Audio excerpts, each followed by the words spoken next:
Bonjour à tous. Nous sommes à quelques jours de dernière préparation pour cette magnifique fête de Pessah, la fête de notre liberté. La fête qui a, par définition, donné naissance au peuple juif. Cette fête de Pessah a de nombreux enseignements. Arrêtons-nous aujourd'hui un instant sur une des phrases que nous allons tous réciter le soir de Pessah pendant le Seder dans la Haggadah. Nous fêtons cette fête qui s'est passée il y a 3329 ans. Lors de la sortie d'Égypte, le peuple juif est sorti en plein milieu de la nuit pour aller finalement recevoir la Torah sur le mont Sinaï. Suite à cette petite famille du patriarche Jacob avec ses quelques enfants, à peine 70 personnes, tout compris, qui étaient rentrés en Égypte quelques siècles auparavant. Nous voilà plusieurs millions en train de sortir et devenir totalement libres. Mais là, il y a une phrase que nous allons tous réciter dans la Haggadah qui nous dérange. Nous disons que si jamais Dieu ne nous aurait pas fait sortir en 2448 d'Égypte avec une main forte, nous aurions été ce soir encore, nous, nos parents, nos grands-parents et nos enfants, encore assis en Égypte. C'est quelque chose qui est inconcevable. Alors que nous savons que l'exil d'Égypte n'aurait pas dû durer plus de 400 ans depuis la promesse que Dieu avait faite au patriarche Abraham. Nous sommes à plus de 3000 ans après la sortie d'Égypte. Comment nous pouvons dire chaque année le soir du Seder que si jamais Dieu ne nous aurait pas fait sortir avec cette magnifique sortie d'Égypte, le soir de Pessah, la veille du 15 Nissan, nous aurions tous été encore en Égypte ce soir. Le Rabbi, dans un merveilleux discours, lors de la fête de Pessah, nous donne cette explication qui nous fait réagir au fait qu'il y a ici deux composants. Il y a sortir le peuple juif d'Égypte et sortir l'Égypte du peuple juif. Ce qui veut dire, nous savons tous qu'est-ce que nos sages nous disent, que le peuple juif n'était pas prêt pour la sortie d'Égypte. Plus que ça, ne méritait pas de sortir d'Égypte. À tel point qu'après avoir passé quelques décennies en Égypte, avec la culture égyptienne, l'idolâtrie égyptienne, c'était difficile pour eux de s'en séparer en un instant. À la dernière minute, au tout dernier moment, Dieu est venu avec une main forte, les a sauvés de cette Égypte, de cette culture égyptienne, pour les sortir, pour les amener vers le mont Sinaï. Effectivement, ils ont été sauvés. Effectivement, ils sont devenus un peuple libre, plus soumis à Pharaon, plus esclaves en Égypte. Mais cette mentalité égyptienne, cette culture égyptienne, cette idolâtrie égyptienne n'est pas si facilement sortie d'eux.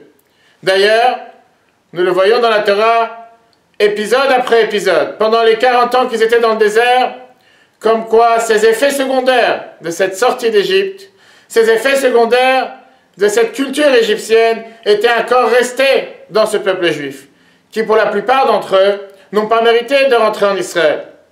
Nous voyons comment dans la Haggadah nous allons parler du fils Racha, le mécréant, le mauvais, le méchant. Comment peut-il avoir un enfant mécréant juste après la sortie d'Égypte? Dans la Haggadah nous allons dire un autre passage qui est que dans chaque génération, il y a ceux qui cherchent à nous faire du mal et à nous anéantir, que Dieu nous en préserve.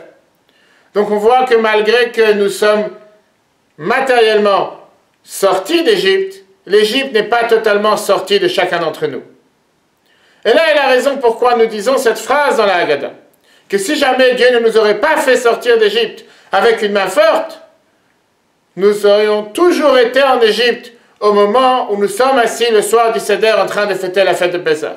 Parce que nous pouvons très bien être sortis d'Égypte matériellement, avec notre corps, mais est-ce que nous avons réussi à faire sortir l'Égypte de notre tête? Est-ce que nous avons réussi à faire sortir l'Égypte de notre manière de penser, de notre manière de parler, de notre manière d'agir? Ça, c'est le devoir de ce que le peuple juif fait depuis la sortie d'Égypte jusqu'à la venue de Mashiach, qui nous espérons tous sera très bientôt. Car à la sortie d'Égypte, effectivement, ceux qui n'ont pas voulu sortir ne sont pas sortis, sont restés en Égypte. Contrairement avec la venue de Mashiach, aucun juif ne restera en exil.